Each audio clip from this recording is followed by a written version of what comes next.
Hi, I'm Lisa McLean, the 2020 Census Coordinator, working out of the Office of Financial Management, here to tell you about the Census 2020 and what we can expect and how you can help with promoting the possibility of a complete count in Washington State. What is the census? The decennial census is a once-in-a-decade effort to count every person who resides in the United States and to count them once and only once and in the right place. The date of the census is April 1, 2020, and it is required by law to respond to the census. And also, it's your civic duty. Why does it matter? It comes down essentially to the 3 Ds: democracy, data, and dollars. Democracy. It's in the Constitution that we distribute political power at the federal level, but also at the state level, based on the data from the census. So it's going to determine how many representatives we send to Congress. In 2010, we went from sending 9 representatives to 10. And it's also going to determine how we draw the legislative boundaries here in the state. And then the second thing is data. It's a place where we use the data in order to plan where to build schools, healthcare centers, roads, all kinds of other things. And businesses, nonprofits, are going to use it in order to make decisions about where they're going to put their programs, where they're going to build a Starbucks, where they're going to build businesses, another Walmart. All these types of things are figured out through that process. And then dollars. And when we're talking about dollars, what we're talking about is federal funds. In 2016, the federal government gave out $880 billion across the United States based on census data. And in fact, $16.7 billion of those dollars came here to Washington State based on the population count that we have here in the state. And that included $8.5 billion for health programs, $2.4 billion for education programs, $1.2 billion for housing, $550 million for rural assistance programs, and nearly $1 billion for highway construction, maintenance, and bridge building. So that's essentially about $2,319 per person, or said another way, it means that if we miss 100 households, we're putting aside $5.8 million over that whole 10-year period. So that's why it's so important that we get the count right to make sure that we get the federal funds into the state based on those people who are living here and who are needing the money from those federal funds. For 2020, the Census Bureau is introducing online response as the major way to respond. They're hoping that most of us go online using a computer, a tablet, and fill out our census forms. At the same time, we can also use our phones to respond to the census or eventually fill out a paper form. So how is this going to work? How it's going to work is that we're going to get a series of mailings that are going to be staggered over a period of time just to ensure that we don't all go online at exactly the same time to fill out our form. And the dates are that the first pieces of information are going to be arriving in our mailbox March 12th to the 20th. We're going to get an invitation inviting us to go online or make a telephone call. And after that, we'll get another reminder from the 16th to the 24th. And then if we still haven't responded, we'll get another reminder from March 26th to April 3rd. And on the 4th mailing, we'll get a reminder letter and a questionnaire that's going to be delivered to us from about the period of April 8th to the 16th. And then a final reminder will come April 20th to the 27th. And only after that are people going to be going door to door and saying, hey, you didn't fill out your form. Can you fill out your form with me now? So that's going to be the process. 5 mailings that start March 12th and end about the end of April, okay, with reminders. And about the April 8th, we're going to get this paper questionnaire if we still haven't used the phone or gone online. And then there is special procedure for those who are living in institutionalized housing. Things like university housing, senior care centers, prisons. That's called a group quarter. Equally, there's a special procedure for homeless populations, which is described in several different documents that are available on our website. So, what are we going to be asked? On the questionnaire, we're going to have 10 questions that'll take about 10 minutes to fill out, and they'll affect investments in your community for the next 10 years. And what exactly are those questions going to be? First, you're going to be asked your name, your sex, your age, and they'll ask you to also give the date of birth, just to confirm that it's the same as the age. And the person who's going to be asked to fill out the form is the person who pays the rent or pays the mortgage. And then that person who's filling out the form should then list everybody else in the household and the relationship of everyone else to the person who's filling out the form, and their name, their sex, their age. And each person's also going to be asked to define what their race is and what their ethnicity is. Overall, whether or not they own or rent the house. And then there's going to be asked for a telephone number just to be used in the event that the Census Bureau needs to follow up to clarify something. That's all it's going to be used for.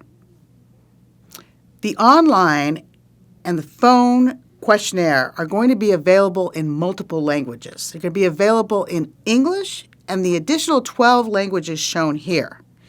In addition, the paper questionnaire is going to be available in English and in Spanish. And then there's another 46 languages. In addition to those 12 languages, they're going to have print and video guides available in glossaries to help people identify and help them fill out the form, guide them through the filling out of the form. It is really important for you to understand that your responses are safe and secure. Your responses are governed by what's called Title 13 of the U.S. Code, and it has very strong confidentiality protections. It states there that the census data can only be used for statistical purposes, and it cannot be used against anyone. The individual information that you provide in your responses cannot be disclosed for a full 72 years, and Census Bureau workers take an oath to protect the confidentiality of the information that they receive for life. And if they violate that oath, they are subject to a $250,000 fine or 5 years in jail or both. The fact is, however, that some people are hard to count. And they're hard to count because of the fact that they are hard to interview. They might have linguistic barriers, they might have low literacy, and they might have lack of internet access in this digital census. Another reason is that they might be hard to persuade. Perhaps they're suspicious of government. Perhaps they traditionally have low levels of civic engagement. Third, they might be hard to contact. They might be highly mobile, moving from home to home. They might be experiencing homelessness. And they might also be living in a physical barrier in a gated community. And then the last reason what makes them hard to count is that they might be hard to locate. Perhaps they're not in what the census calls its master address frame. I'll tell you on that score, the Office of Financial Management has been working for over 2 years to help the Census Bureau get that master address frame right. So hopefully we've got all of the addresses that we need into the frame. So the historically undercounted, who have these characteristics of being hard to locate, hard to interview, and hard to persuade, and hard to contact, they tend to be people who are maybe young children, highly mobile, people who are living in complex living arrangements or in crowded housing, racial and ethnic minorities, non-English speakers, low-income persons, persons that are experiencing homelessness or not living in a traditional house, and then the undocumented, but also the documented immigrant. Washington is concerned about an undercount in 2020.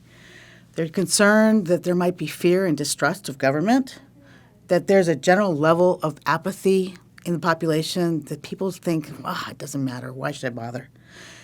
We're concerned about the complicated information scene. There's so much going on right now. We get bombarded by so much information. And in 2020, there's going to be an election year. There's going to be the Olympics. It's just even more information is going to be bombarding us.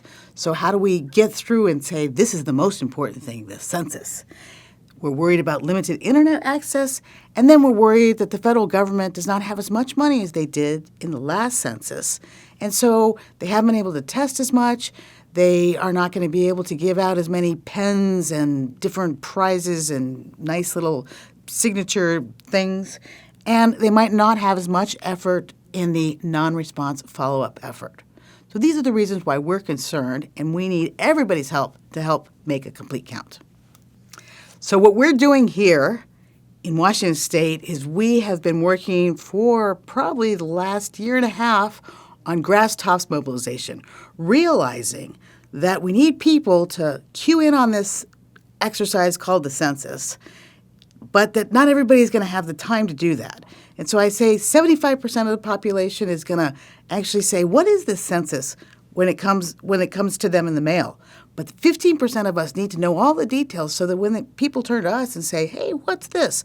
We can answer these questions. And this is what this is all about, this training that we're doing right now. It's also about making sure that we can dispel myths to put the stop to misinformation, disinformation, and we can basically, really the effort is to maximize self-response. Get people to respond when the mail comes to their mailboxes, because that's the most effective piece of census response, because that's going to be the most effective and most efficient, least costliest, and the most accurate count is the one where you say, you know who's living in my house? I'll tell you who's living in my house. That's going to be better than somebody trying to come to your door, seeing a no soliciting sign, seeing you off with your kids at basketball games and everything and not being able to find you at home. So the most effective way is for you to take the piece of paper and you to fill it out yourself. And that's what we want to make sure that people understand, that we're going to get a complete count when we respond to the mail and count ourselves and give the most accurate information about who's living in this household. So what are we doing here in Washington State? Well, we have been working on developing and organizing an outreach and education effort that involves elected officials, philanthropies, businesses, and nonprofits that target many of these hard-to-count populations. And you can see through this list on the slide of all of the different counties and cities and tribes that are organized. So what can you do? You can keep yourself informed by following our events on our website. You can do a scan of your community. You can consider who might have difficulty or be afraid to complete the census, and what can be done to overcome some of these obstacles. And then you can make an inventory of mailing lists, newsletters, recurrent communications, and events that could be used to spread the message. You can identify places with internet access, with computers and tablets that could host census assistance centers, and you could recruit and educate volunteers to help spread the word and to staff these questionnaire assistance centers. Our website is what we consider to be a one-stop shop for resources. We hope that we have there information that will tell you what you need to know, what we're doing in the state, and all kinds of resources that you can use in order to do your own outreach effort. As part of our website, we also have these hard-to-count maps. You can go in, pick out a county, and then interactively scan the county and find out which parts of the county are hard to count and what makes them hard to count. What are the demographic characteristics of that tract that make them hard to count, either because they have a lot of renters, perhaps people who are low English proficiency, with foreign-born, or anything else. You can find all that data here on these maps. And remember, it takes 10 minutes to answer 10 questions that are going to benefit your community for the next 10 years. You count. Be counted.